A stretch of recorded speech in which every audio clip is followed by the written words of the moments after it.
10 horas, 1 minuto, horário de Brasília, bom dia. Jovem Pan Morning Show. Tá entrando no ar aqui pela Jovem Pan, mais uma edição do Jovem Pan Morning Show. nossa revista radiofônica, que tem informação, prestação de serviço, entretenimento, tudo isso no papo dessa terça-feira, 17 de outubro de 2017. Sejam todos bem-vindos. Carta ao Parlamento. Comissão da Câmara analisa a partir de hoje a segunda denúncia contra o presidente da República. Em mensagem à base aliada, Michel Temer se diz vítima de uma conspiração. Ainda na política, saiba por que Dilma Rousseff quer mais uma vez anular o impeachment. Ver o mar, casar e voar. Depois de fazer sucesso no cinema, a história sobre os sonhos e a vida de 3 jovens com síndrome de Down chega aos palcos. Já já a gente recebe aqui no estúdio o elenco da peça Colegas no Teatro. Olha que bacana.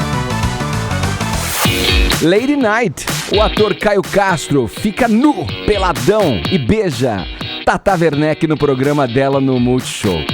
Qual seria a receita da comediante para deixar os entrevistados, digamos, tão à vontade? O Vini tem a resposta e daqui a pouco conta pra gente. Esses são alguns destaques do Morning, que tá só começando.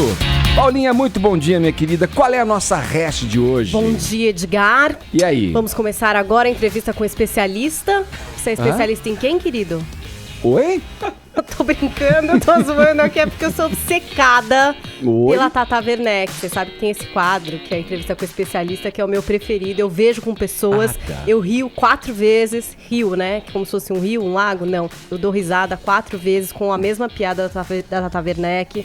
Chocada quanto ela é rápida. E é a convidada que eu quero nesse programa, Edgar. Seria a que ótimo, eu mais hein? gostaria que viesse nesse programa. Hoje a pessoa é Tata Werneck. É por isso que eu vou contar com o Morning Squad pra gente fazer uma mobilização. Sim. Pra gente parar esse Twitter, pra gente chamar a atenção desta pequena prodígia. Eu quero que ela venha aqui fazer piada com a gente, entendeu? Então, a hashtag de hoje é Vem no Morning Tata. Ah, muito bem. Pode Seria colocar aquele ótimo. gif engraçado, né? Pode colocar tudo Nosso que você apelo, quiser. venha, Tata, venha. Venha, põe um @ Tata Werneck pra encher bem o saco. Ela recebeu um monte aí de coisas, porque eu queria muito que ela viesse aqui pra fazer a entrevista com você, Edgar. Comigo? É isso que eu quero. Eu quero que ela improvise com você, não sei. Eu acho que vai ser maravilhoso. Ô, Edi, o Vini pode tirar a roupa esse dia falando em também. colegas, sem tirar a roupa, né? Vocês estão Aí vai atualizando aumentar aquela a audiência. hashtag Vem Champagne. Lembra? Ah, sim, Vem, Tata. verdade. Exatamente. Olha aí, Sim. tem a ver. Isso é coisa do Tudo Arcon, né? pensado. Uma pessoa muito... Tudo pensado. lidera o nosso departamento de Referência, hashtags, né? Sabe tudo. Mas pra mim vem no Morning Tata mesmo, só porque eu quero que ela venha, @ Tata Werneck. Vamos pedir pra essa pessoa estar aqui ao meu lado em algum momento deste ano ainda. Tata me deixa um pouco confuso, Sempre. né? Mas Aquela- isso que é legal, meu. Aquela que você conversa com ela. Por isso que eu dou Não sabe se ela risada. tá te Se ela zoando, tá te ou se é zoando, sério. se é sério, se ela tá com algum problema mesmo, tá tensa e tal. Vai lá então, vem no Morning Tata, é a hash de hoje pra você interagir pelo nosso Twitter e também tem a interação pelo WhatsApp, 11 931 17009. Olha só, hoje é livre, tá bom? Pode falar o que você quiser, mande uma mensagem em áudio ou em vídeo pra gente. Seja objetivo, é o único pedido que a gente faz, tá bom? Seja sucinto, mande mensagens pra cá, o tema é livre, pode falar sobre o que você bem entender, tá certo? 11 931 17009. No mais, você pode assistir o Morning Show também, não sabia? Então eu vou te dizer. Pode ir lá no nosso aplicativo, pode ir no portal da Jovem Pan, o portal é o jovempanfm.com.br, pode ir no nosso canal no YouTube, youtube.com/morningshowjp, além de outras mídias sociais, não é, Paulinha? Instagram, E por Facebook. favor, procurem os perfis verificados, Sempre, que são os da sempre. Rádio Jovem Pan, que tem aquele, tipo, setinha do lado, exatamente. É isso aí. Estamos aguardando a sua interação por qualquer uma dessas vias aqui do Morning Show. Todos convidados a passarem a próxima 1h30 colados na Jovem Pan. O Sindicato de Produtores Cinematográficos dos Estados Unidos abriu ontem um processo para expulsar o Harvey Weinstein. alvo de inúmeras denúncias de assédio e abuso sexual. Paulinha, a vida desse cara aí, né, não sem motivo, virou um inferno. Veio tudo à tona a partir de denúncias aí. Várias outras atrizes começaram a se... Uma matéria do New York Times, né? Começaram a vir a público denunciá-lo também, né? Naquele famoso teste do sofá, seria?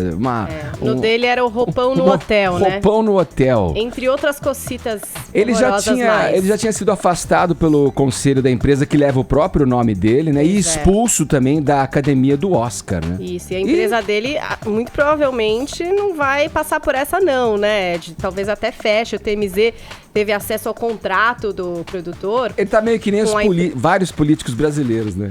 Só que lá nos Estados Unidos o bicho tá fritando esse bife, entendeu? Vai ser difícil de escapar dessa, Ed.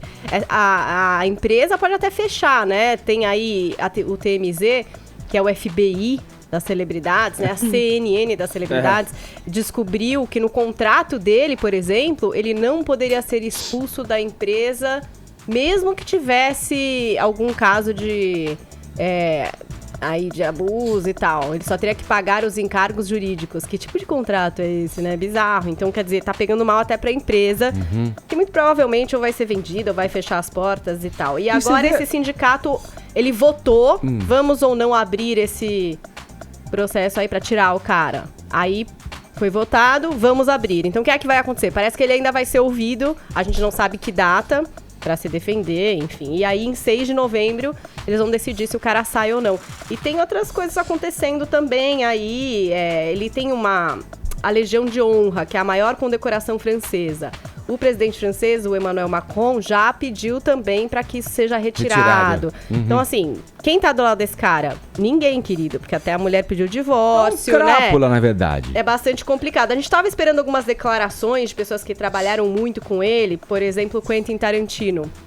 Né? Ele foi produtor de muitos filmes do Quentin Tarantino, ele não tinha falado nada. Aí se pronunciou através do Twitter de uma atriz no fim de semana, dizendo que tá tentando se recuperar, que pra ele foi um baque, porque são 25 anos de relacionamento profissional e muito provavelmente até de uma amizade, sei lá. Então ele não exatamente se pronunciou a respeito disso. Também estava se esperando que o Woody Allen falasse, né? O Woody Allen que também é enrolado aí com uma história muito séria de ter abusado sexualmente da filha adotiva deles, a Dylan, né? Dele e da Mia Farrow. Uma denúncia que foi feita pelo próprio enteado dele, o Ronan Farrow, né? E ele se pronunciou no fim de semana no lançamento de um filme dele novo que tá pra sair aí, que até com a Kate Winslet. E aí ele deixou meio uma margem para que as pessoas o criticassem, porque ele falou que a situação era triste demais para todos os envolvidos e tal. Aí depois ele continuou e disse para a BBC que não seria interessante que se criasse uma atmosfera de caça às bruxas, onde qualquer cara em um escritório que deu uma piscada para uma mulher, de repente, fosse condenado. Que ele, até por ser ele, isso caiu muito mal. Depois ele procurou a Variety para esclarecer, e aí ele disse: quando eu disse que estava triste por Weinstein, achei que estava claro que era porque ele é um homem triste e doentio. Estou surpreso que minha afirmação tenha sido tratada de outra forma. Então ele teve que se retratar do que ele falou para deixar bem claro que ele, enfim... mas só foi procurar tratamento, né? No rehab lá de sexo, né? Por depois que veio tudo à tona, né? Esse Harvey foi isso. Agora ele tá nessas, foi pra essa clínica, não falou mais, né? Outras denúncias estão sendo feitas, viu, Edgar? Imagina agora, que vão surgir outras menos de 24 tantas. horas atrás já entraram mais 3 denúncias. Enfim, vão surgindo as coisas que vão ser investigadas. E ele vai ter que responder por isso, né? E o interessante do Woody Allen, só um detalhe aí, é que o filho dele, o Ronan Farrow, foi ele que escreveu a segunda matéria com mais denúncias de atrizes famosas, que foi a que saiu na New Yorker. Então você teve uma primeira no The New York Times e depois essa da New Yorker. Então ele também foi um dos jornalistas que participou aí, abriu essa porteira, né, Ed, para que tudo viesse às claras. A NBC não quis dar, né, ele levou pra NBC dar, a NBC não quis dar essa denúncia, e aí ele levou pra New York, e acabou bancando a história. Parece que muitos jornalistas aí na história já chegaram nisso. mas nunca Ninguém conseguiram bancou. publicar. Ninguém nunca quis dar voz a essas histórias. O poder que ele entendeu? tem, ó, eu brinquei aqui com a história que tá lascado como vários políticos brasileiros que têm a carreira encerrada, e esse cara aí também com os crimes que cometeu, comprando o silêncio das pessoas. Imagina, esses casos que vieram das grandes atrizes, as renomadas atrizes de Hollywood, apenas uma parte deles. Imagina tantas outras atrizes em início de carreira, Que tão iludidas aparecendo por agora, ele, né? na ideia de conseguir, talvez, um papel na vida como protagonista, quem sabe, de um grande filme, de uma grande produção de Hollywood, vítimas desse cara. E outros movimentos surgiram também. Por exemplo, a Bjork isso fez que eu uma ia alusão apontar. ao diretor dinamarquês, que ela, né, não dá Ela o nome, não- mas não fica deu o evidente que é o nome. Lars von Trier, né? Ela trabalhou com ele dançando no escuro e disse que, por conta de resistir a alguns assédios dele ali, foi criada uma ilusão, segundo ela, junto ao elenco, de que ela era o problema. né? Ela explicou isso daí no Facebook dela, inspirada por todas essas denúncias, né? Então ela se abriu em relação a isso. E é sabido que durante a filmagem desse filme que os dois fizeram juntos, que é Dançando no Escuro, que até ganhou o prêmio Lindo, A Palma de o Ouro em filme é Cannes, lindo. que eles tiveram muitos problemas. A Bjork chegou a ficar ausente do set durante 2 semanas. Então é sabido que ali aconteceu alguma coisa, né? E aí ela não deu o nome, mas falou dinamarquês, ela não trabalhou com tantos diretores assim, é o único. Tanto que o Lars von Trier resolveu responder, e ele falou que isso não aconteceu, ele apenas negou. E depois a gente teve uma outra declaração de um coprodutor desse mesmo filme, que chama Peter Albach Jensen, e que ele falou assim, ó: pelo que me lembro, fomos nós as vítimas. Aquela mulher, Bjork, tinha mais força que o Lars, que eu e que a nossa empresa juntos. Agora, teve o assédio? Eu acredito na Bjork nessa história. E acredito também nesse cara, no sentido de que ela tenha sido tão dura, que conseguiu se colocar e sair dessa por cima, digamos assim, Ed, né? Mais um triste aí, episódio que a gente fica sabendo, né? Exato. Vamos lá, o ator Caio Castro foi o convidado de ontem do programa Lady Night dela, da sensacional Tata Werneck. Essa segunda temporada do programa tá indo bem, como a primeira, né, Vini? A primeira já foi boa, né? A primeira que foi um sucesso na primeira metade do ano, e agora a Tata tá conseguindo repetir esse sucesso só com bons entrevistados, né, Edgar? Só essa semana, na semana passada, a estreia foi com o Neymar, depois teve Cauã Raymond, Pablo Vittar, Cléo Pires, Glória Maria, e ontem com o Caio Castro, que se divertiu bastante com ela, acabou tirando a roupa, beijou a Tatá. Enfim, eles parecem ser também realmente muito amigos, né, os dois. Mas o fato, Ed, é que a Tatá, independente do entrevistado, ela consegue se destacar mais do que os convidados dela, né? Então, você vê, por exemplo, um Neymar, né? Você quer ouvir bastante coisa que ele tem a dizer, apesar dele ser um pouco tímido, um pouco retraído, mas a Tatá, ela consegue quebrar esse gelo, consegue tirar o cara daquele ponto comum, e aí ele vai se divertindo, vai entrando na brincadeira e às vezes vai soltando... Se abrindo. Se abrindo, vai soltando declarações que às vezes ele não solta numa entrevista formal, comum. Então acho que esse é o grande... sujeita a brincadeiras que você nunca imagina, né? Exato.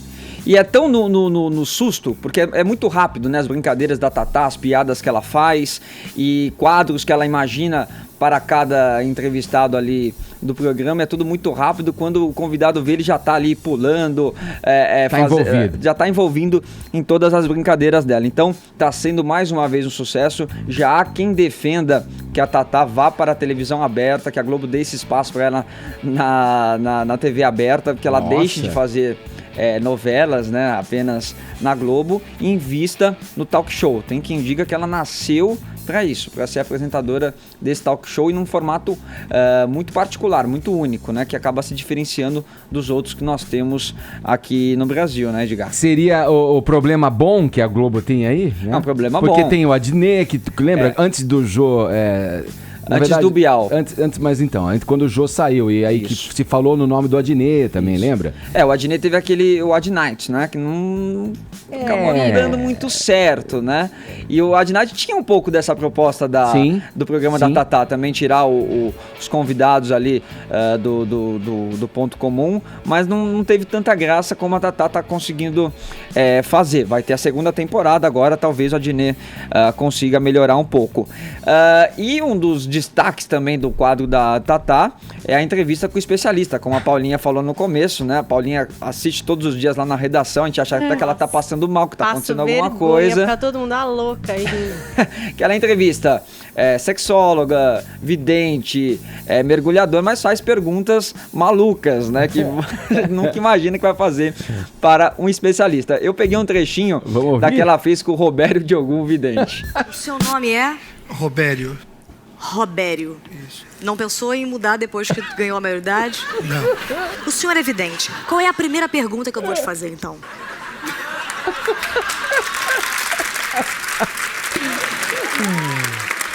O senhor é vidente? Sim. Ficou evidente esse trocadilho? Não. Mas o vidente não consegue ver também o que é evidente? Não. O vidente, ele consegue receber uma mensagem do plano espiritual para ver o futuro. Vovô falou alguma coisa pra você, pra mim falar hoje, não? Não. Bom, e por aí vai, né, Diga? Quase 5, 6 minutos de entrevista com esse tipo de pergunta. Aliás, as mais engraçadas nem dá pra colocar aqui no ar, porque são, às vezes, perguntas mais capciosas, mais pesadas, isso né? que eu até perguntar pro Vini, a gente falou do Adnet, que, enfim, teve um programa na TV aberta, a Tatá tá no Multishow, que é canal a cabo. E tem muito palavrão. Isso é um fato, assim. Isso seria um problema. Pra mim não é um problema, sou uma jovem adulta, tô podendo assistir. Mas você acha que na TV aberta daria pra ela estar nessa liberdade toda? Eu acho que só se fosse no horário bem mais tarde, mas mesmo assim acho que ia ter uma patrulha ali com relação ao programa. Talvez seja até mais adequado mesmo que esteja na televisão fechada, porque ela tem mais liberdade pra poder fazer o que ela faz. Tá bom. Maravilhosa. Tatá Werneck, Fala com o vem dentinho, no morning, Ed. Tatá, vem no morning. Faz o famoso dentinha. Sei. Edgar. Tem que secar. Quando ela fala com a boca fechada Fala também. seduzindo loucamente. Seduzindo você. Ai, Porra, meu! Vamos girar o assunto, agora a gente vai falar de coisa séria, vamos falar de política, que às vezes é pastelão também, é comédia, viu? Do jeito que tá mais pra isso, né? Aqui no Brasil no momento. Nessa segunda-feira, o presidente Michel Temer reeditou seu talento para escrever cartas de próprio punho numa missiva endereçada a deputados e senadores da base aliada, em que ele repete o tom de mágoa do texto enviado em 2015 a então presidente Dilma Rousseff. O PMDBista diz que está sendo vítima de uma conspiração. José Maria Trindade, se o Temer cair aí, terá sido golpe também. Bom dia para você aí na capital federal, Trindade. Pois é, muito bom dia. É a reedição das famosas cartas, né, Edgar? Uma vez eu disse que vivo do que eu escrevo desde os 14 anos. E é verdade, porque quando eu tinha 14 anos, eu fui estudar fora e tinha que escrever cartas para meu pai pedindo dinheiro, né? Então, foi quando eu comecei a ganhar dinheiro através da escrita. O presidente adotou esse hábito, mandou Trindade. Ontem. Sim, pode e a dizer. escrita ia ficando mais elaborada conforme a quantia ia aumentando, né, da necessidade do dinheiro. Criando crises e tal, a gente viu aquele negócio de que o jornalismo é mais ou menos assim, né? Se quer ler verdade, vai para o Diário Oficial, a nossa história é intrigar. Então é mais ou menos por aí. E o presidente Michel Temer, a última carta famosa dela foi aquela carta de desabafo a ex-presidente Dilma Rousseff, momentos antes de iniciar a compra de votos para o impeachment, né? E agora ele escreveu aos deputados falando, Edgar, de um grupo, de uma postura para derrubar o presidente da República que parece muito com uma tentativa de golpe, mas ele não usou o termo golpe. Evitou esse nome, mas deu todas as indicações. Os aliados dele já estavam falando aí neste complô com a participação do ex-procurador-geral da República, Rodrigo Janot, e os integrantes da JBS, né, que era na tentativa de derrubar o presidente da República para não nomear a atual Procuradora-Geral da República, Raquel Dodge, e continuar aí ou com o Nicolau Dino ou com outro procurador-geral que fosse distante do PMDB. E agora, pela primeira vez, o presidente da República assume que está sendo vítima de um complô. Essa carta foi entregue impressa, que é uma novidade também, né? E a indicação dos assessores era de entregar pessoalmente aos deputados e senadores. Nesta defesa, ele usa o depoimento de Eduardo Cunha, dizendo que na tentativa ali de delação premiada do Cunha, não houve aceitação do Ministério Público porque eles queriam que entregasse o presidente da República. Então essa carta do presidente foi assumidamente um desabafo, mas na verdade é uma tentativa de conter uma onda na Câmara dos Deputados, né, de aumentar os votos pela abertura do processo contra ele no Supremo Tribunal Federal. Então a carta do presidente teve sim esse objetivo de desabafo e uma tentativa de defesa mesmo, viu? Ô Tonholi, e aí, o presidente Michel Temer valoriza e diz que nas delações o que lhe é favorável, ele recebe bem, o que não é favorável, ele diz que são falácias, que são argumentos de quem está condenado e está querendo se livrar da pena. Como é que você avalia essa situação? Quando o Michel Temer assumiu, Ed, e tomou emprestado do cientista político Sérgio Abranches o termo presidencialismo de coalizão, eu acho que aquilo que na medicina eles chamam de efeito iatrogênico, o mal causado pela própria cura. A coalizão seria uma cura para o governo dele, mas essa coalizão foi tamanha que ele acabou se aliando a pessoas que não mereciam o mínimo crédito. Então ele está pagando um preço pela própria movimentação dele. Agora, com relação ao que o Zé Maria Trindade acabou de falar, Ed, as cartas que o Temer remeteu aos parlamentares ontem, eu fui aqui investigar o que o Temer acha do ato de escrever cartas. E achei um poema que ele escreveu vários poemas em guardanapos. Em 2013, ele publicou pela editora Top Books essa série de poemas. E eu achei um poema aqui, ouviu, Zé, onde ele se expõe muito sobre o que é o ato de escrever. E eu acho que subscreve, legitima tudo o que ele quis dizer ontem. Olha aqui o poema do Temer. O poema é sobre o ato de escrever, se chama Exposição. Vamos lá. Vamos a ele. Escrever é expor-se, revelar sua capacidade ou incapacidade e a sua intimidade, nas linhas e entrelinhas. Não teria sido mais útil silenciar? Deixar que saibam-te, pelo que parece que és? Que desejo é este que te leva a desnudar-te, a desmascarar-te? Que compulsão é esta? O que buscas? Será a incapacidade de fazer coisas úteis? Mais objetivas? É por isso que procuras o subjetivo? Para quem é a tua mensagem? Para ti? Para outrem? Não sei.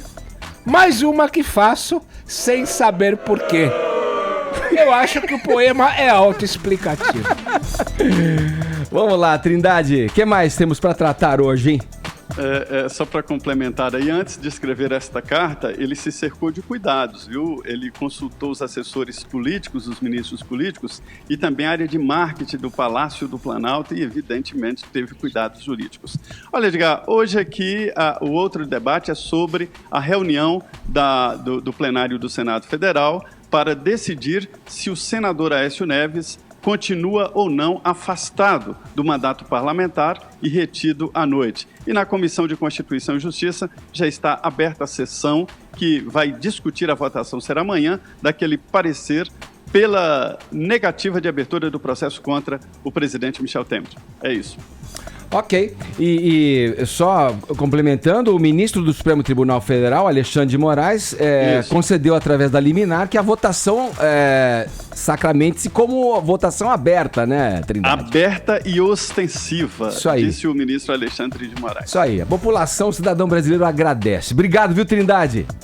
Bom dia. Bom dia. Agora 10 horas 25 minutos, o horário de Brasília. Vamos lá, Carol Ercolim, vou falar com você agora. Você tá animadíssima aí, é isso mesmo?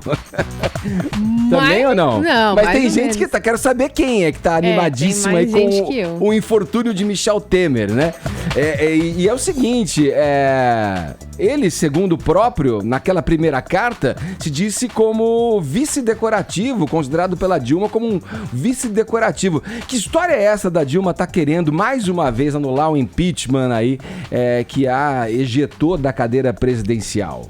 Então, tem um pedido de anulação do processo de impeachment que ainda não foi julgado no Supremo Tribunal Federal, e aí a delação do Lúcio Funaro, então, vai ser juntada nos autos desse mandado de segurança. E aí, se houve realmente compra de votos, o processo votado lá no Senado no dia 31 de agosto de 2016 é nulo, segundo a argumentação do PT. Essa, na verdade, é a linha de raciocínio.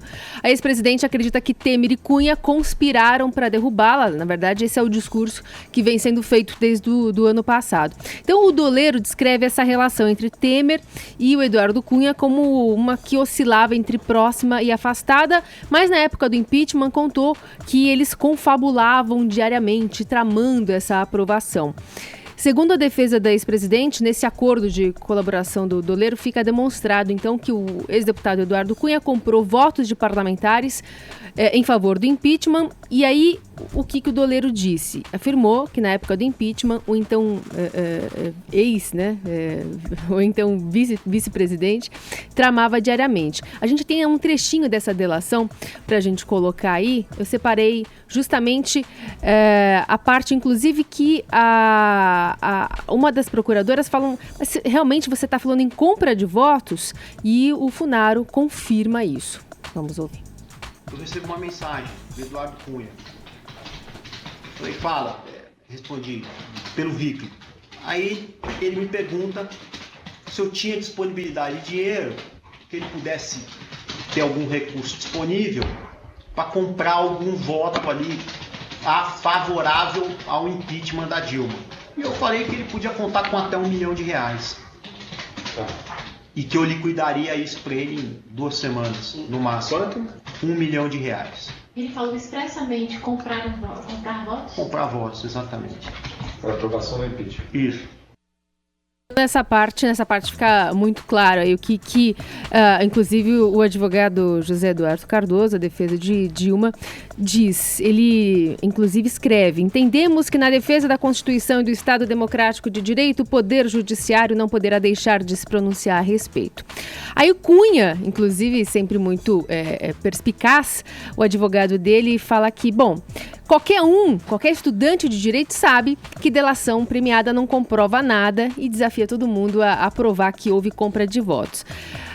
Nessa história toda tem os dois pesos, uma medida, porque delação premiada realmente tem sempre essa conotação de que, bom, quando é contra um lado, né, ela é só uma delação, o cara tem que comprovar ainda. Dependendo da ótica, ela é verdade ou não. Exatamente, é uma força motriz para investigação e varia de intensidade dependendo de quem a mira. Então, usualmente, o PT desqualifica as delações e dessa vez dá crédito e vai usar o depoimento, inclusive juridicamente, para pedir a anulação do impeachment, né? Isso é um ponto que tem que ser averiguado nesse caso, especialmente. E voto para comprar voto a favor do impeachment, voto contra o impeachment, voto de quem recebeu grana e não foi, né? Se ausentou no dia da votação. Tem para toda sorte de ações dentro do processo aí. Ô, Tonho, olha, falando sério aí, você tá com saudades da Dilma? Olha, eu tô com saudades do Dilmês, da filosofia que ela era capaz de aurir, de parir a cada momento. Aquilo me dá saudades porque alegrava o dia. E eu acho que eu lembrei, talvez, os momentos mais seminais... O que você tá preparando da aí? Filosofia de linguagem do Brasil, foi aurido, parido pela Dilma Rousseff, ou melhor, Rousseff. Vamos lá? Não acho que quem ganhar ou quem perder, nem quem ganhar nem perder, vai ganhar ou perder. Vai todo mundo perder. Está pedida há muito mais tempo. E por que hoje? Porque era o dia que eu podia e ele podia. Eu podia, quase que eu não podia, tá? Porque eu vinha pra cá. Ai, meu Deus do céu. O Eduardo, eu sei que ele é um homem feliz, um homem realizado, porque ele disse pra mim que ele é o único prefeito do Rio de Janeiro do mundo, e isso o torna uma pessoa especial. Ele tem alegria 24 horas por dia, 365 dias no ano, de ser o prefeito da mais bonita, da mais fantástica cidade. Ele disse... E eu cheguei à conclusão que ele é o melhor prefeito das galáxias. E não é da Via Láctea. É de uma galáxia chamada Rio de Janeiro. Uma galáxia especial. Se hoje é o dia das crianças, ontem eu disse que criança, o dia da criança é dia da mãe, do pai, das professoras. Mas também é o dia dos animais. Não, sempre que você olha uma criança, há sempre uma figura oculta, que é um cachorro. Eu disse para o presidente Obama que era claro que ele sabia que depois que a pasta de dente sai do dentifrício, ela dificilmente volta para dentro do dentifrício. Então, o que a gente tinha de levar esse encontro. A Zona Franca de Manaus, ela está numa região, ela é o centro. Pepe Vargas e seu ministério assumiram comigo o compromisso de ter 100 decretos. Ele tem um pouco mais, mas ele vai assumir um pouco menos. Por quê? Sim, ele tem um pouco mais de decreto, mas pode dar problema num e no outro. Né? Você pode estar no meio do decreto e naquele decreto dá um problema. Mas então, ele assumiu 100 decretos líquidos, ou seja, Ô, Casão, você tá falando? Tá acompanhando. Vendo eu tô os entendendo eventuais tudo. Então... problemas. Olha, eu vou te falar, viu? Eu acho fantástico. Eu vou te falar o que eu acho fantástico. Eu tinha de sair de Zurique, podia ir para Boston, podia ir ou para Boston, até porque vocês vão perguntar, mas é mais longe, né? Não, a terra é curva, viu? De Zurique eu... Agora, é Desculpa. Pode continuar. Posso continuar? Vai. Por favor, estamos no ar, estamos ao vivo. Ah, estamos ao vivo, então me desculpa. Eu não tô me... Eu não... ela passou mal no debate. Não, vamos calor. Eu estou me sentindo mal. Ok.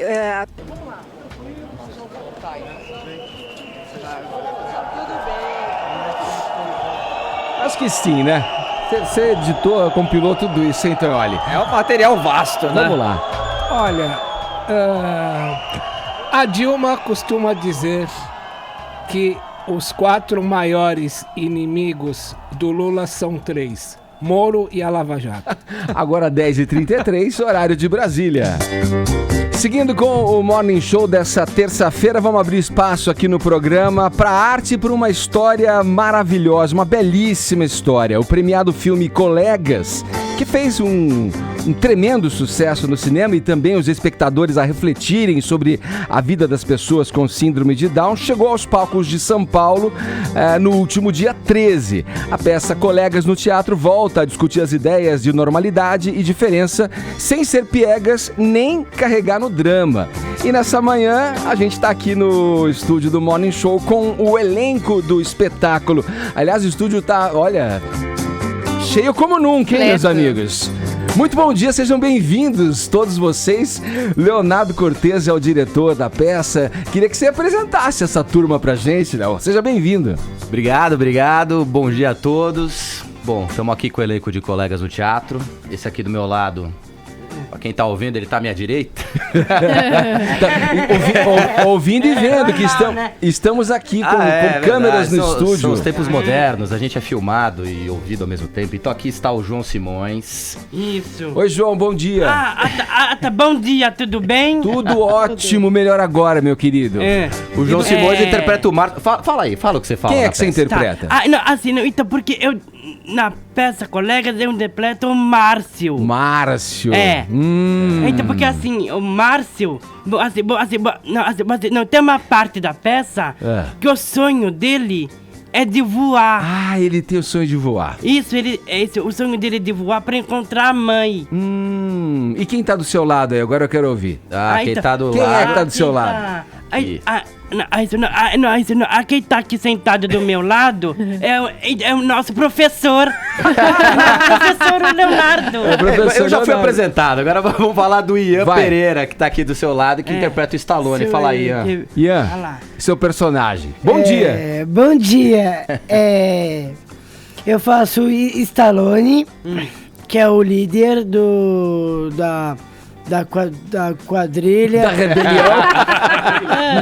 Geração premiada aqui. Da gangue. Na peça a gente chama de gangue dos Downinquentes. Downinquentes. E bem-vindos.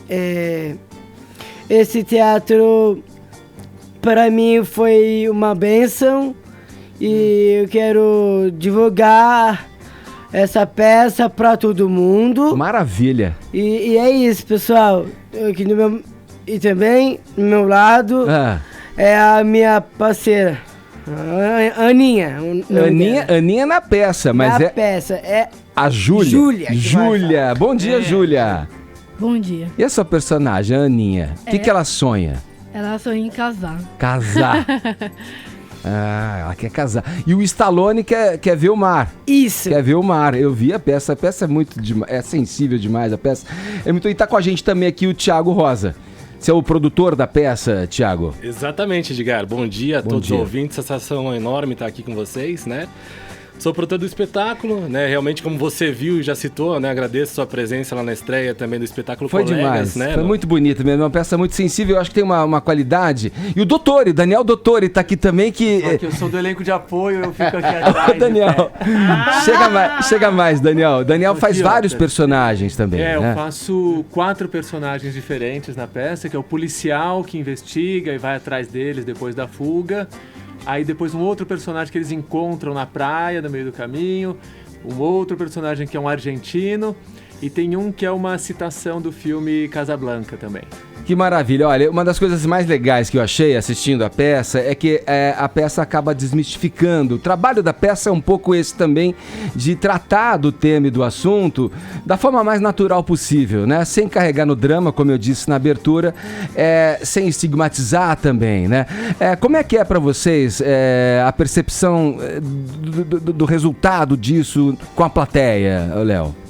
Então, foi uma preocupação muito grande que a gente teve desde o início e que também vem na carona da preocupação do próprio Marcelo Galvão quando fez o filme, né?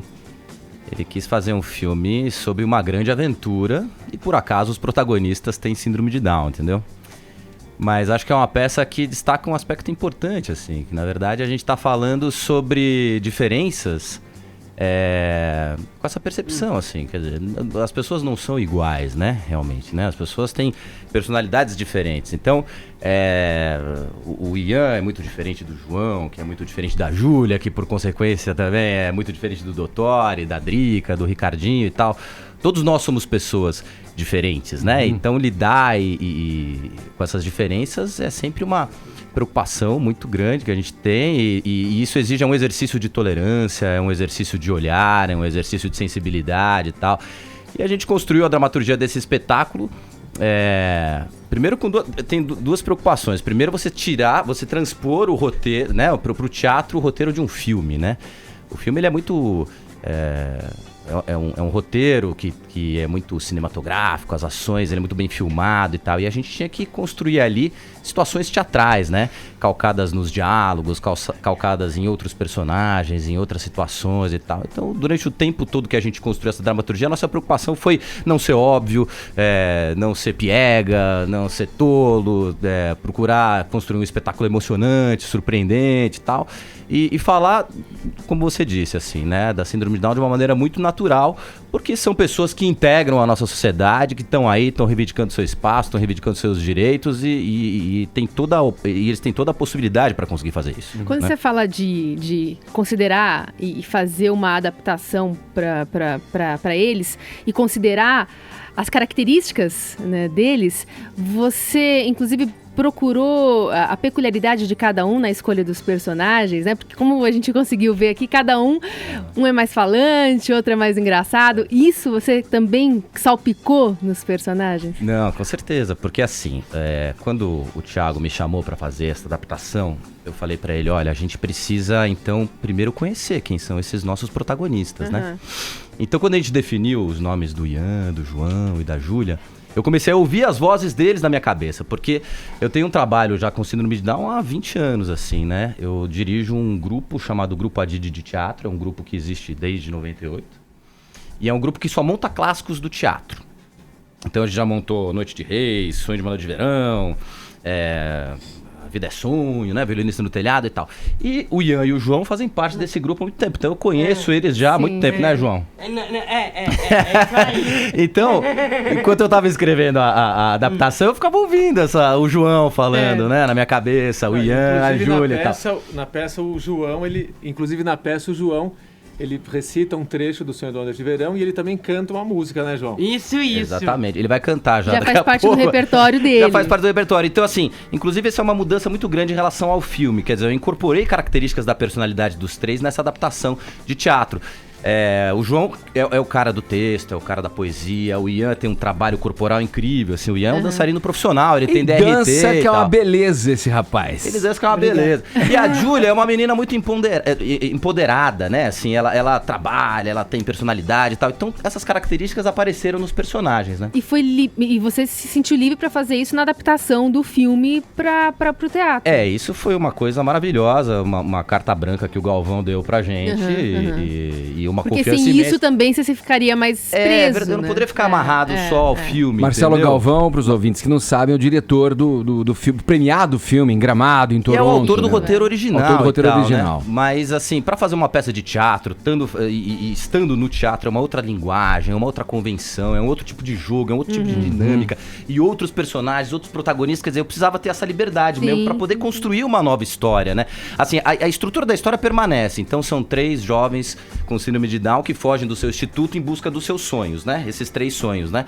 E no final eles passam por várias aventuras e tal. Mas aí dentro dessa estrutura a gente teve muita liberdade para construir coisas novas, assim. Eu acho que isso que faz a riqueza do espetáculo. Eu queria saber uma coisa, eu queria falar com o Ian, com o João e com a Júlia. Quando os atores vão encarar um projeto novo, às vezes eles sentem alguma dificuldade em alguma coisa.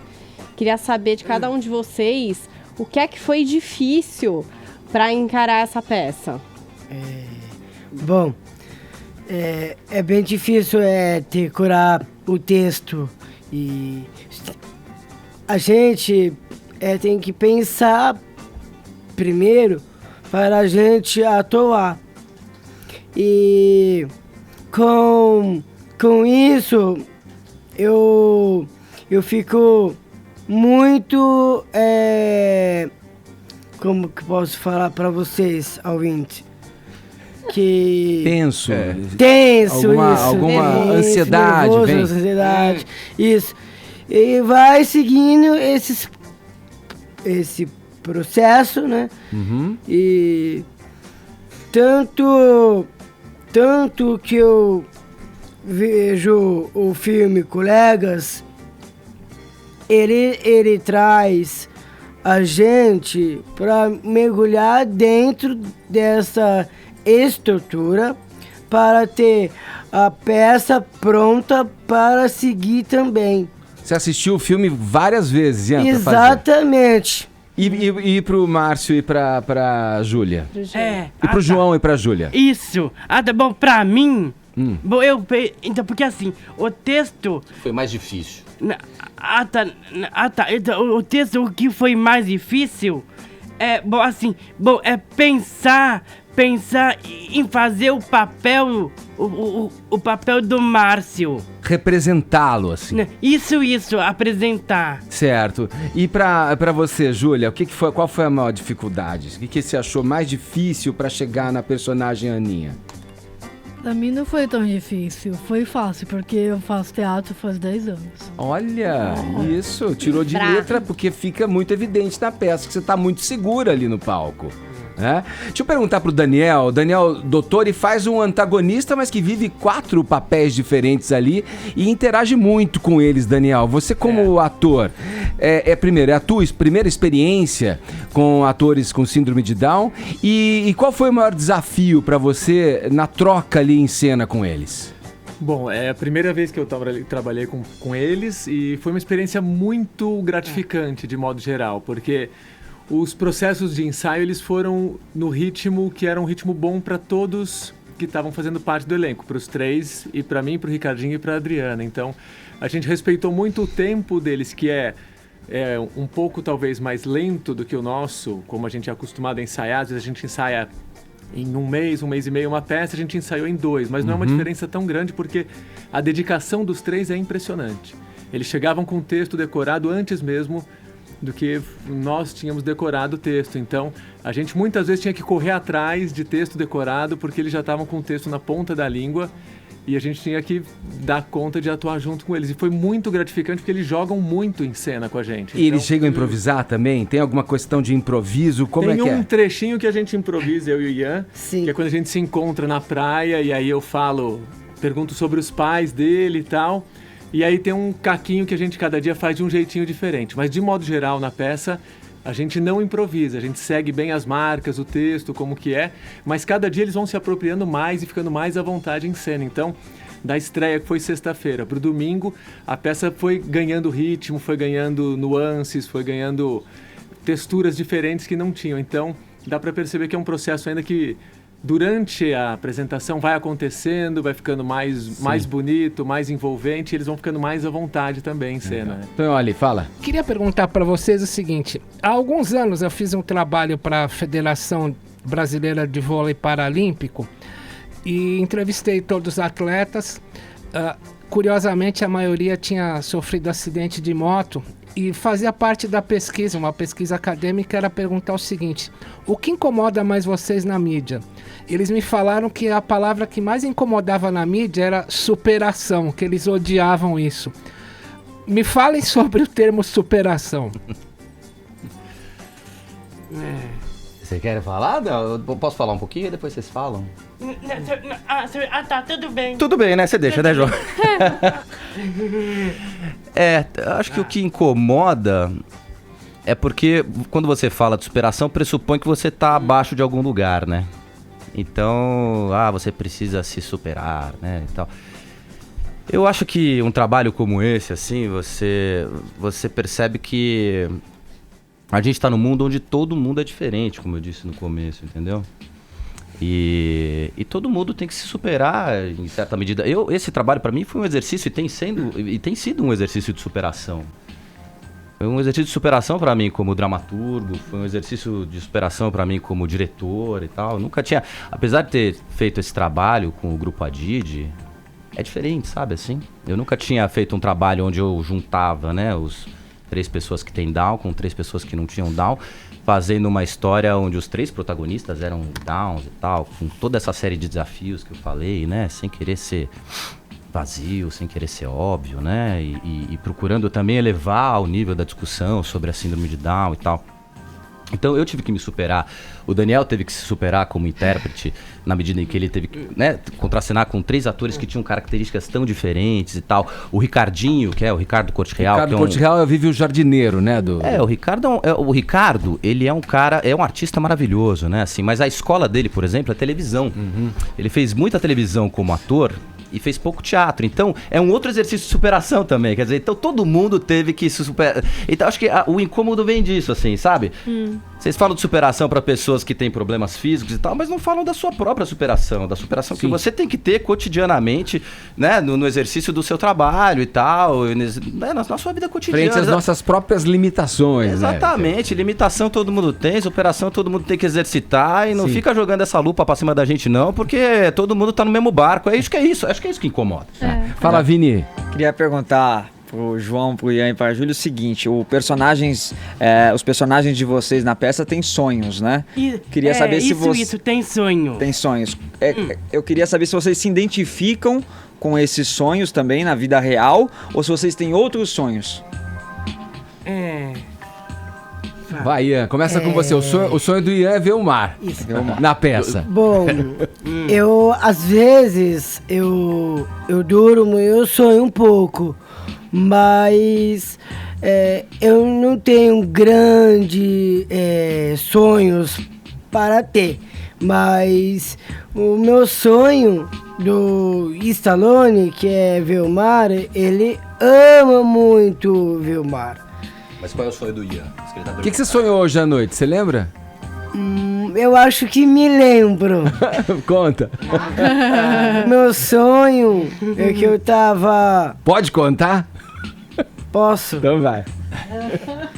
Bom, eu sonhei que eu tava no Rio de Janeiro e curtindo a festa, tudo. E lá tem um marzão, hein? Tem um marzão da hora, né? Aí eu cheguei lá e eu conheci a Anitta. E a gente... Anitta.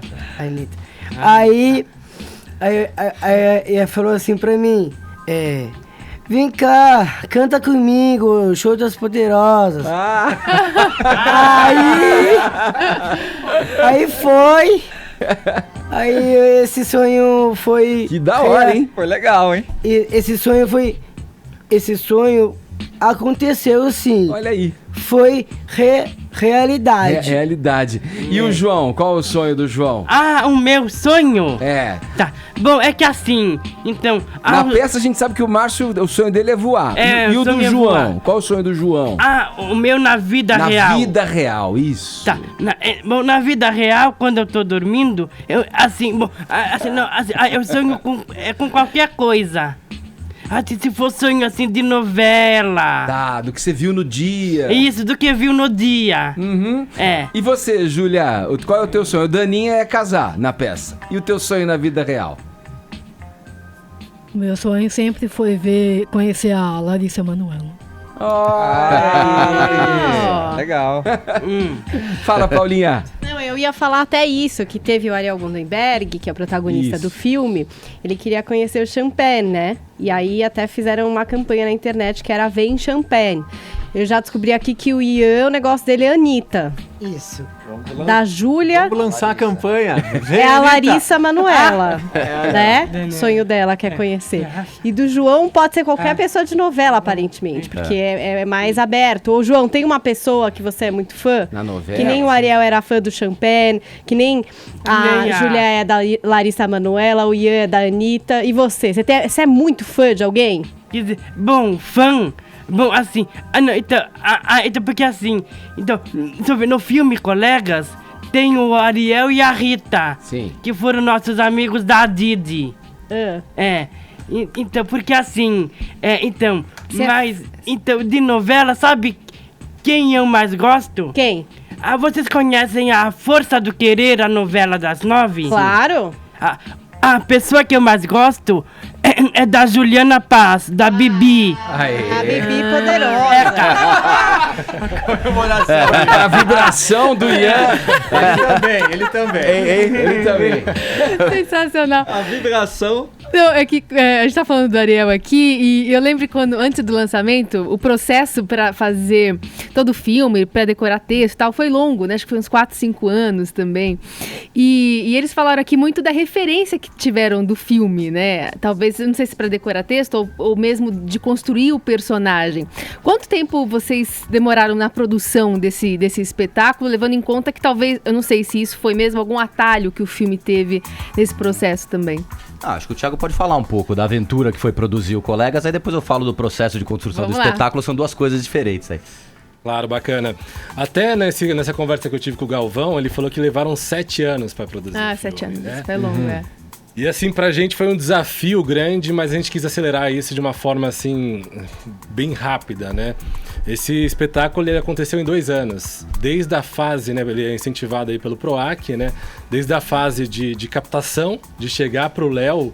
Logo no começo, o Galvão foi um pedido do Galvão. Ele falou, olha, se for para dirigir, eu gostaria que fosse o Léo Cortez, né? Porque ele tem um grupo, ele tem um olhar peculiar para esse assunto, né? Para essa causa, né?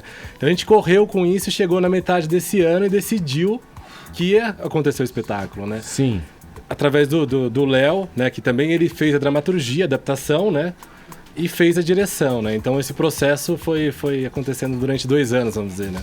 Olha aqui, maravilha. A gente, infelizmente, nosso tempo... Mas a gente vai embora sem o João cantar? Vocês não podem perder isso. Eu ia fazer todo um preâmbulo aqui pra chamar o momento apoteótico aqui. Mas vamos lá, a gente vai fechar aqui. Foi uma honra trocar essa ideia com vocês. Eu recomendo assistir a peça. É uma peça muito sensível e que trata o tema, como eu disse, sem estigmatizar, sem dramatizar. Trata o tema da melhor forma, da forma mais natural possível, como a gente deve estar mesmo, né? Na sociedade, apto a tratar com naturalidade o que é, na verdade, natural. Só falar uma coisa, e eu acho que o mais importante também, Edgar, você deve ter percebido isso, é uma peça muito engraçada, né? Muito engraçada. É uma peça muito bem humorada, as pessoas se divertem muito, então é uma coleção de emoções, né, que as pessoas sentem. Então as pessoas riem, as pessoas choram, ficam agoniadas, ficam aliviadas e tal, então... É um espetáculo completo nesse sentido, né? E tá lá no MASP, Isso. Sexta, sábado e domingo, sextas e sábados às 21 e domingo às 20. É isso aí, até o dia 10 de dezembro a temporada fica em cartaz no auditório do MASP, que fica aqui na Avenida Paulista 1578, sextas e sábados às 21 horas e domingo às 20 horas. E agora a gente fecha com o momento apoteótico. Vamos ouvir, o que nós vamos ouvir? O que nós vamos ouvir? Moreninha. Tá moreninha, né? Moreninha, tá. moreninha. Tá, bom, então, agora eu vou cantar uma música que eu canto nessa peça dos colegas. Vambora. Tá. O amor nascer sozinho, não é preciso plantar. A paixão nascer no peito, falsidade é no olhar. Você nasceu para outro e eu nasci pra te amar. Moreninha, linda do meu bem querer, é triste a saudade longe de você. Olha lá, escuta.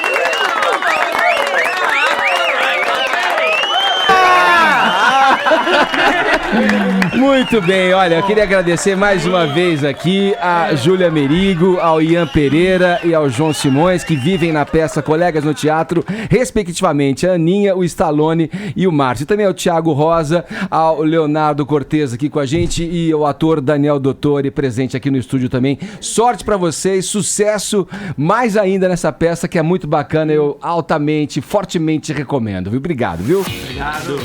Vamos lá, quem tá aí pra dar a hora certa aí pra gente agora, que ficou emocionado aqui com a presença do elenco? Adorei os meninos. Gabi, quero muito assistir a peça, hein, Ed? Por favor. Dá licencinha, querido, eu não consigo. 11h02, horário de Brasília. Estamos querendo muito a maluquete da Tata Werneck aqui no Morning Show. Por isso a gente criou a hashtag Vem no Morning, Tata. A tag tá indo bem aí no Twitter, Paulinha? Conta pra gente. Olha, eu queria dizer que estamos aqui em quinto lugar entre os assuntos mais Boa! O desespero é tremendo, a gente tá usando GIFs, memes, a gente tá elogiando tanto ela, eu tô dando muito retweet. Vai ser basicamente um inferno na vida dessa mulher se ela não se decidir vir nesse programa, entendeu? Vamos dar @Tata Werneck, hashtag Vem no Morning, Tata. Era isso que a gente queria, né? E o WhatsApp hoje não tem tema específico, não. Tá liberado, aberto para comentários em geral. Vamos aqui com os ouvintes dizendo no Morning Show pra gente o que bem entenderem. Bom dia, Jovem Pan Morning Show. Eu, Darcy, salve da Zona Sul de São Paulo.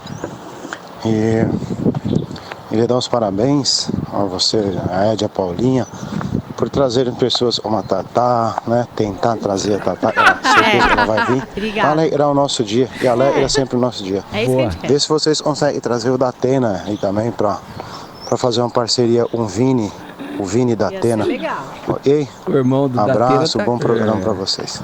Olha, vamos ver. Complicou. Eu gosto de ter o meu programa, não gosto de dividir com ninguém, não. Tem mais, vamos lá. Bom dia, Morning Show. Aqui é o Leandro de São José dos Campos.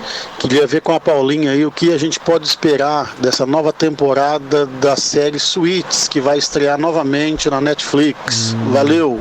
Olha, é Suits, a série é bem legal, é a série de advogados, né? Tem o Harvey, que é um gato, tem a Donna, que é a secretária dele, também é um show. Tem, inclusive, a noiva do príncipe. Você sabe disso, né? O príncipe Harry tá super namorando oficialmente. A noiva dele é também personagem de Suits. E vamos esperar aí pra ver o que vai acontecer. Eu torço nessa série, na verdade, pro Harvey em algum momento casar com a dona. E eu tô esperando alguns filhos ruivos. Tá vendo por que eu não venho, Darcy? É isso que eu miro nisso. Eu miro nisso, entendeu? Vamos ver se vai ser dessa vez que vai rolar esse relacionamento sério. Não sei. Bom dia, galera do Morning. Aqui é Diego de Cambé, Paraná. Eu tô mandando essa mensagem para agradecer a companhia de vocês por essa manhã que eu tenho aqui, por me manter informado e fazer eu rir um pouco no meu dia a dia. Valeu, galera. Abraço. Parabéns pelo programa. Fui. Obrigado, querido. Estamos aqui para isso, né? Bom dia, Morning Show. Aqui é o Carlinhos da Zinha de Urupês. E o tema que eu quero falar é sobre o horário de verão. Vamos acabar com isso daí, porque não vira nada mais, né? Um dia já foi bom, hoje já não vira mais nada. Tchau, tchau. Abraço. Oi, galera. Aqui é o Moisés Machado, São Mateus, São Paulo. Eu vou tentar mandar uma imitação do Gugu aí. Vamos lá. Muito boa tarde, amigos de todo o Brasil. Tá começando mais um Jovem Pan Morning Show. É pior que você. Tirar o lugar do Vini aí. É triste. É pior que você. Conseguiu esse, Vini. Mas é isso que me anima. Vamos lá, a Justiça Federal em São Paulo aceitou nesta segunda-feira uma denúncia contra os irmãos Joesley e Wesley Batista, que agora, portanto, são réus. Carol, qual é o caso? Denúncia do Ministério Público Federal, né, na terça passada, oferecida na terça passada. Isso aconteceu, aliás, um dia após a Polícia Federal entregar, né, à Procuradoria aquele relatório final da Operação Tendão de Aquiles, que investigou e incriminou os irmãos Batista, né, presos em setembro, desde setembro. E o que será decidido agora pela Justiça? Se de fato eles se beneficiaram com aquelas informações privilegiadas relacionadas ao acordo de colaboração premiada para obtenção de lucro, né? Se eles lucraram no mercado financeiro porque eles tinham essas informações de que ia vazar o que eles falaram na colaboração premiada e lucraram 100 milhões de reais, né, na compra de ações da JBS e com a alta do dólar. E aí, no meio dessa confusão toda, teve carta também, né? Michel Temer escreveu lá a carta dele para os congressistas e o nosso empresário Joesley Batista também aproveitou o ensejo, mandou uma carta para o ministro Fachin defendendo a manutenção do acordo de delação premiada. Em setembro, a PGR anunciou o rompimento do acordo, mas agora cabe ao ministro Fachin homologar essa rescisão no contrato. Então, tá tudo meio suspenso. Ele tá jogando com as cartas que tem, efetivamente. Então, ele diz que a gravação captou uma infeliz conversa de dois amigos em ambiente privado, que sob o efeito de bebida alcoólica jogam conversa fora, fazem brincadeiras. Aí ele diz assim: senhor ministro, quero ainda pedir desculpa por 4 horas de uma conversa que me envergonho profundamente. E a conversa a gente lembra aqui qual que é, né? Com o Ricardo Saldi, os dois ali tilintando copos. Ao som de um axé ao fundo, né? Ao som de músicas, suspeitas. Eles ouvem jornal no meio, falam de mulheres, enfim, uma conversa realmente que beira, enfim, um mau gosto, para não falar mais coisas, mas ele pede desculpas e tenta com essa carta amolecer o coração do ministro Edson Fachin num movimento desesperado para não perder os benefícios da delação premiada. Eles são aí, nesse caso, acusados de mexerem com o mercado por terem privilégio de informações e, se salvo algum equívoco, essa operação chama-se Insider Trading, né? No mercado... Inside Trading. Inside Trading, né? Que eles jogaram a bomba, né? Lucraram com isso, venderam dólares, compraram, venderam ações, enfim. Fizeram lá um mecanismo em que se favoreceram em torno das notícias que eles mesmos eram os protagonistas lá. Tonho, olha, eu sei que você não tem bola de cristal, mas vamos lá, qual que é o futuro dos Batista? Né? Bons tempos em que a gente falava dos irmãos Batista como Sérgio Dias e o Arnaldo Batista. Justamente. Né, Tonho, dos Mutantes, né? O Léo Batista, da TV Globo. Ai, que saudade dos Batista. A questão é a seguinte: pra gente entender o que é o fenômeno Irmãos Batista, a gente tem que pegar o que foi o capitalismo brasileiro depois que o Lula assumiu o governo. O Lula precisava produzir para o mundo anfangatês, garotos podres, que vendessem para o mundo afora a ideia de que no Brasil você fica rico. Então, foi nesse fenômeno que você criou o outro Batista, que é o Ike Batista. Você lembrou de mais um, é boa. Criou os irmãos Batista, como por exemplo esses, e outros. Como? Você praticava um capitalismo de Estado no modelo chinês, que é o seguinte: você empresta dinheiro do BNDES para minha empresa, ou você empresta dinheiro do Fundo de Investimento, do Fundo de Garantia por Tempo de Serviço, FGTS, passa para minha empresa com juros baixíssimos, em troca a minha empresa dá uma graninha para o seu partido. Foi a partir disso que nós tivemos exemplos como os 3 Batistas, os 2 irmãos e o Ike Batista. É um capitalismo falso, hipertrofiado, montado com altas octanagens e dinheiro público. O que está acontecendo agora? Eu não quero dar nome para a corporação midiática, mas eu lembro muito bem que o Joesley vazou que ele tinha feito a delação por um grande jornal e logo depois deu uma exclusiva para uma revista da mesma empresa desse jornal. Já era ele se vitaminando para poder praticar esse crime. Ele usou a mídia. Para te responder o que vai acontecer com esses garotos criados artificialmente no governo Lula à custa de dinheiro público para vender para o mundo, que você poderia ter Trumps brasileiros que ficavam ricos por aqui. Vai acontecer que todos vão se descapitalizar e os irmãos Batista devem hoje, a dívida deles é de 70 bilhões de dólares. Eles vão ter que se descapitalizar, vender vários ativos para poder sobreviver, senão eles não vão sobreviver. Mas todos esses, seja o Ike ou os irmãos Batista, eles são maus frutos da árvore do capitalismo de Estado inventada pelo presidente Lula e herdada no governo Dilma Temer e que sobreviveu, obviamente, no governo Temer. Esses caras tendem a desaparecer. Seguindo na política, o presidente Temer, bom dia, o senhor. Bom dia, Edgar. O senhor anda bem disponível aí no celular, né? É só ligar que o senhor atende rapidinho, né? Você sabe, Edgar, que até ontem eu acabei me estranhando um pouco o número de ligações que estavam chegando no meu celular. De modo que resolvi ir atender, porque sou uma pessoa educada, acessível, não é? Mas eu fiquei até assustado porque eu costumo me comunicar pelo WhatsApp. E pensei no primeiro momento também que poderiam ser essas operadoras de celular fazer aquelas cobranças de novos planos, aquela coisa que me enche o saco. E eu estou muito satisfeito com o plano que eu tenho. Então eu atendi, e eram pessoas querendo saber se era meu número celular. Eu orientá-lo-eis para ligar ao Planalto, outro número, falar com a Marcela, não é, Tonholi? Que a Marcela atende eles e encaminha a pela recatada em dólar. Exatamente. Ô Vini, falando sério, a Câmara dos Deputados tornou público um número de celular que é usado pelo presidente Michel Temer. Pelo presidente. E ele acabou atendendo uma repórter do jornal O Globo, é isso? Um repórter, o Vinícius Sassini. Ele ligou pro Temer por volta das 4h30 da tarde.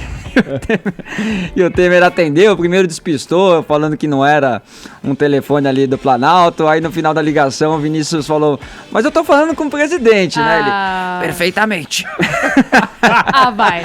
Mas é porque esse registro aí acabou sendo tornado público aí pela Câmara dos Deputados, que estava em um iPhone do ex-ministro Gedel Vieira Lima, que foi apreendido pela Polícia Federal em uma das operações Lava Jato, e esse conteúdo que tinha outras informações também, outros documentos, vídeos como a delação, por exemplo, do Lúcio Funaro, né? E acabou sendo compartilhado aí com a Câmara, que vai analisar a segunda denúncia contra o presidente Michel Temer. Então quem entrar lá no site da Câmara vai ver esse número de celular do presidente. E vamos ouvir então esse trechinho, Edgar, do repórter do Globo, Vinícius Sassini, ligando para o presidente Michel Temer. Boa tarde, quem fala? Quem quer falar? Não, esse celular eu tô tentando falar, é o celular do Planalto? É Vinícius Sassini que tá falando, eu sou repórter do jornal o Globo. Não é, viu? Não é. Não? Acho que não é daqui, então. Não é daqui. Tá, não, é porque eu tô ligando porque é um número que tava na agenda do então ministro, né, Gedel Vieira, e esse número como sendo o número do presidente na agenda dele. Sei. E aí eu tô ligando só pra confirmar isso, porque é um número que acabou ficando público, que tá colocado na própria página da Câmara, né? Tá certo. Mas liga, viu? Como é que é o seu nome mesmo? Vinícius. Liga, Vinícius, aqui para o gabinete do presidente, viu? Fala com a dona Nara. Tá. Viu? Eu tô falando com o presidente, não estou? Tá, perfeitamente. Mas ele falou que não se incomodou, não, de Pô, e a gente esse acreditando número naquela vazado. teoria que com 6 ligações você chega no presidente dos Estados Unidos, né? Aqui, meu, como dá sorte.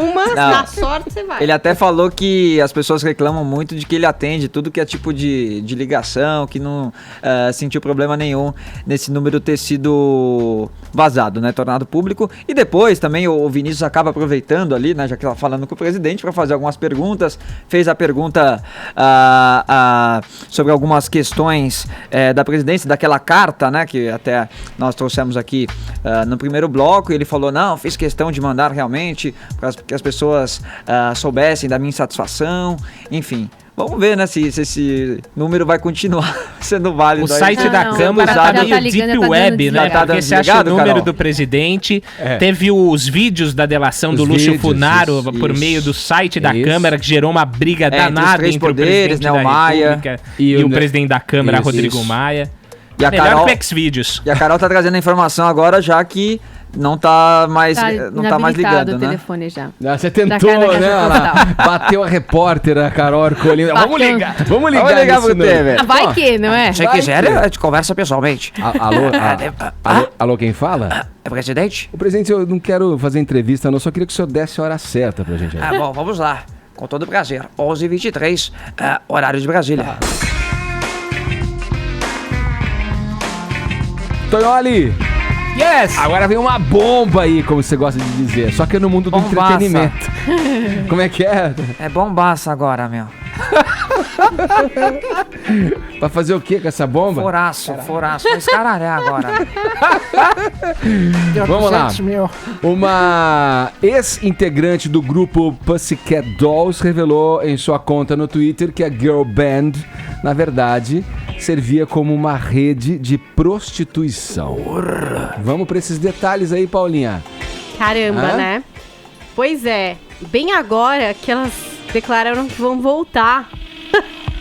Aí, acho que também na onda dessas denúncias que estão acontecendo, né, em Hollywood, como a Bjork resolveu também contar algumas coisas que aconteceram com ela, essa menina, Kaya Jones, resolveu twittar e vem tweetando muita coisa. Então, se você for no perfil dela ali do Twitter, você vai ler muita coisa que ela falou sobre o período em que ela esteve na banda, que foi entre 2003 e 2005, né?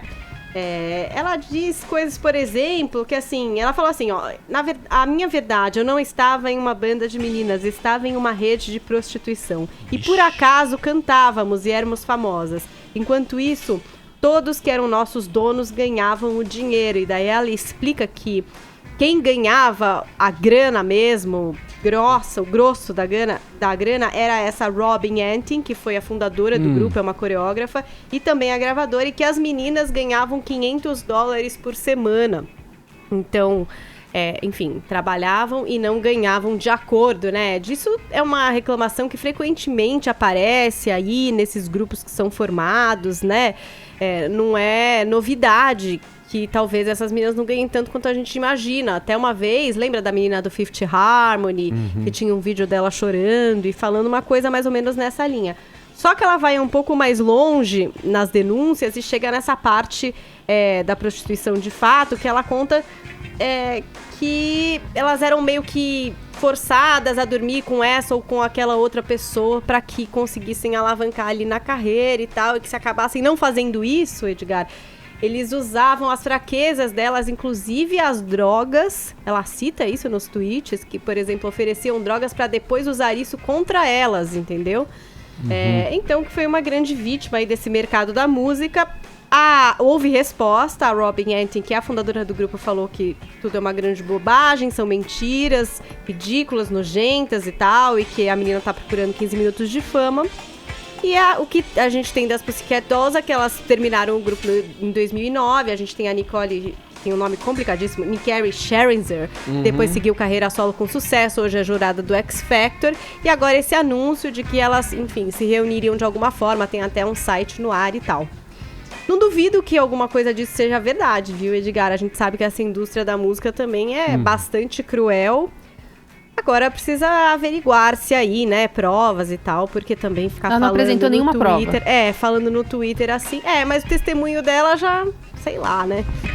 Não sei, eu não desacredito não, sabia? Não, mas digo como informação... Não tem nada de prova, depoimentos. Agora vamos aguardar o desdobramento disso daí. Legal, vamos lá. Quem é o tuiteiro vencedor ou a tuiteira vencedora, Paulinha, na nossa hash de hoje? Olha, vem pro Morning Tatá. O kit do Morning, eu também vou dar uma dupla aqui, ó, de ingressos pra peça Colegas. Um par de ingressos. Isso aí, pro José Mauro e também pro Jaderson Firmino. O Jaderson vai levar só os ingressos, tá?